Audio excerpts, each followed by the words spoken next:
Welcome back to Open Window Politics. Today we're going to be doing a prediction between the current Vice President of the U.S., that being J.D. Vance on the Republican side, of course, versus one of the Congresswomen from New York, probably the most well-known Congresswoman from New York, that being AOC. So AOC rose to fame in 2018 during the first midterm for Trump's first term. She upset a pretty long-time Democrat in the Democratic primary and then was, of course, able to win the general election, and she's been involved in politics in the House since then. And then on the Republican side, J.D. Vance, most people knew him as an author before he went into politics.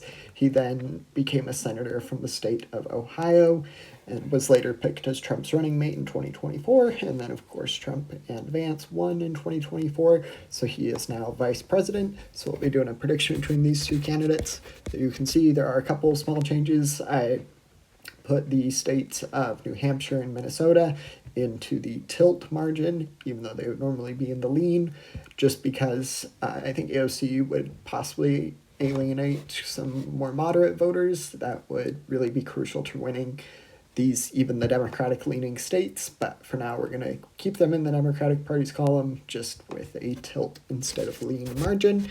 So I will start out with the true competitive states, the core 7. So in Nevada, this state I think will be one of the easier ones for AOC to win back as far as states Democrats lost. I think a more moderate Democrat would probably stand a better chance and would probably outperform AOC in the state, but in the Democratic primaries, Bernie Sanders performed quite well in the Democratic primary. Now, that isn't the electorate at large, and that is an important fact, but he did quite well, and I think that could be a sign that AOC would be able to do well enough to win the state of Nevada.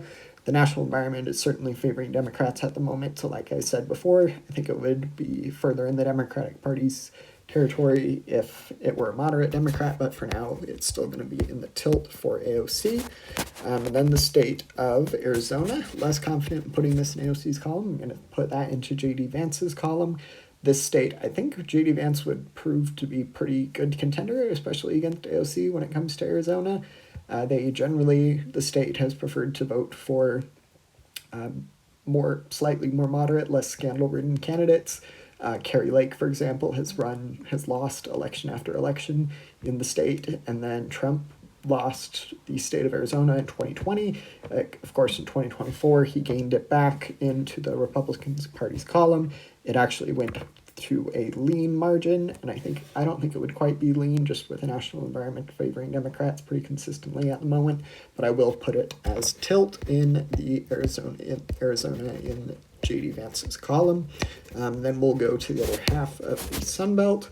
So Georgia and North Carolina, I feel more confident in calling North Carolina first. That is going to be 16 electoral college votes for J.D. Vance. This state hasn't gone blue on the presidential level, if I remember correctly, since 2008, so it would take quite a bit, and now is definitely a good environment for Democrats, but certainly no 2008 level year. And I'm going to do the same characterization for the state of Georgia. So that is going to be 262 electoral college votes for J.D. Vance to 232 for AOC. I think AOC's best shot at a Rust Belt state would probably be the state of Wisconsin. The state was close in 2024, and I think would probably be AOC's best shot at winning state in the Rust Belt. Ultimately, I don't think it'll matter.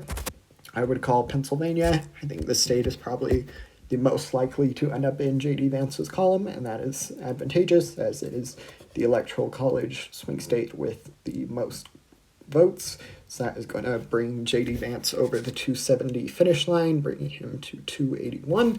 And then the state of Michigan, also going to put that into J.D. Vance's column. I've gone back and forth on Michigan. Ultimately, it doesn't really matter whoever wins Michigan. It would still be a Vance presidency. But I am going to put the state of Michigan into J.D. Vance's column. So with that leaves us with 296 electoral college votes for the victor, J.D. Vance, to 242 for AOC. Don't forget to like and subscribe.